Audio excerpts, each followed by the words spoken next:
మనం ఆయిల్ తగినంత ఆయిల్ వేసుకోండి. అలాగే ఇక్కడ వాటర్ కూడా బాయిల్ అవుతుంది మనం రైస్ ఉడకబెట్టుకోవడానికి. ఇందులో కూడా సాల్ట్, ఎక్కువ సాల్ట్ వేసుకోకండి, మళ్ళీ సాల్టీ అయిపోతుంది. కాస్త బాయిల్ అయిన తర్వాత అక్కడ రైస్ వేసేసుకుందాము. అలాగే ఇక్కడేమో నూనె వేడెక్కింది, ఇందులో మనం అన్ని బిర్యానీ మసాలాలు అన్నీ వేసేసుకోవటమే. బిర్యానీ మసాలా వేసేసి ఒక్క నిమిషం పాటు ఇందులో వేయించుకుందాము. మీరు ఈ ఆయిల్లో కావాలంటే డైరెక్ట్గా ఈ కీమా ముట్టీలను తీసేసి ఇందులో వేసేసుకొని స్లైట్గా వేయించుకొని పక్కన పెట్టుకోవచ్చు. లేదు అనంటే మీరు వేరేగా కావాలంటే కీమాని నూనెలో వేయించుకుంటా అంటే కూడా మీరు అలా కూడా వేయించుకోవచ్చు. నేనైతే ఈరోజు అలా వేయించట్లేదు, డైరెక్ట్గా పెరుగు, మనం బిర్యానీకి ఏం చేస్తామో పెరుగు మసాలా వేస్తాం కదా, అదంతా వేసుకుని అప్పుడు నేను ఈ కీమా బాల్స్ వేసుకొని ఆ పెరుగులో నేను కుక్ చేసుకుంటాను ఈ కీమాని. మరి ఇప్పుడు ఇంకొక బౌల్లో పెరుగు తీసుకోండి. ఈ పెరుగులోనే అల్లం వెల్లుల్లి పేస్ట్, కాస్త కొత్తిమీర, మిగిలిన కొత్తిమీర ఏదైతే మనం ముట్టిలలో వేసుకున్నామో అది, అలాగే పుదీనా, పచ్చిమిరపకాయలు, నిమ్మరసం అన్నీ ఇందులోనే వేసేసి, అలాగే వేయించుకున్న ఉల్లిపాయలు, ఇంట్లో ఎప్పుడు నేను వేయించుకున్న ఉల్లిపాయలు రెడీగా పెట్టుకుంటాను, అన్నీ వేసేసి ఒక్కసారి మిక్స్ చేసేయండి. ఈ మిక్స్చర్ని ఇప్పుడు మనం నూనెలో వేసుకోబోతున్నాము. మసాలా చక్కగా వేగిపోయింది. ఇప్పుడు మెల్లిగా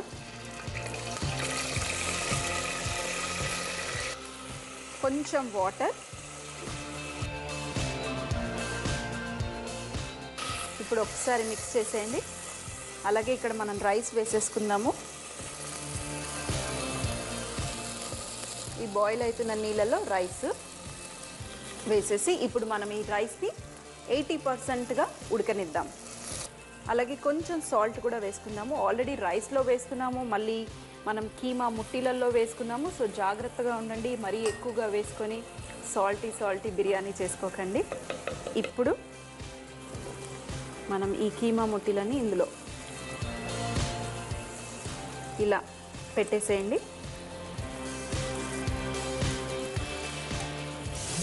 చూడండి, నేను ముట్టీలు లోపల వేసేసాను. వేసేసుకున్న తర్వాత ఒక 5 నిమిషాలు లేదంటే ఒక 6-7 నిమిషాల పాటు మీరు ఈ నూనెలోనే అలాగే ఈ పెరుగులో చక్కగా ఉడకనివ్వాలి. నూనెలో డీప్ ఫ్రై చేయట్లేదు కాబట్టి నేను పెరుగులోనే కుక్ చేసుకుంటున్నాను. చాలా మెత్తగా నేను గ్రైండ్ చేసుకున్నాను కాబట్టి ఎక్కువ టైం ఏం పట్టదు మనకి ఈ మటన్ ఉడకటానికి. సో చూడండి, నూనె కూడా తేలిపోయింది.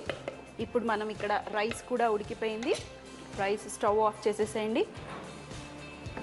ఆఫ్ చేసేసి ఈ రైస్ని 80% ఉండాలి, మరీ ఎక్కువగా అయిందనుకోండి మనకి మెత్తగా అయిపోతుంది బిర్యానీ. తీసేసి ఈ కుండలో వేసేసేయండి.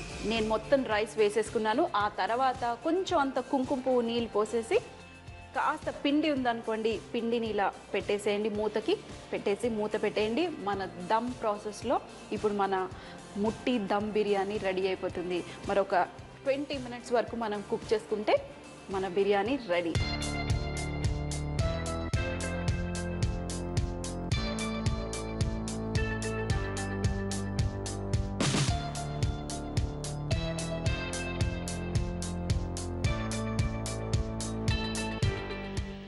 చూడండి, మన పాట్ దమ్ బిర్యానీ రెడీ అయిపోయింది.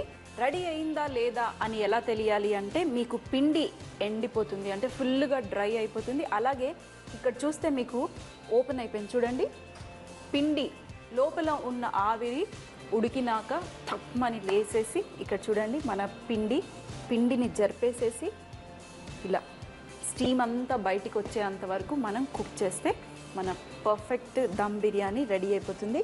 ఫస్ట్ మీరు కావాలంటే ఈ పిండిని మెల్లిగా తీసేసేయండి.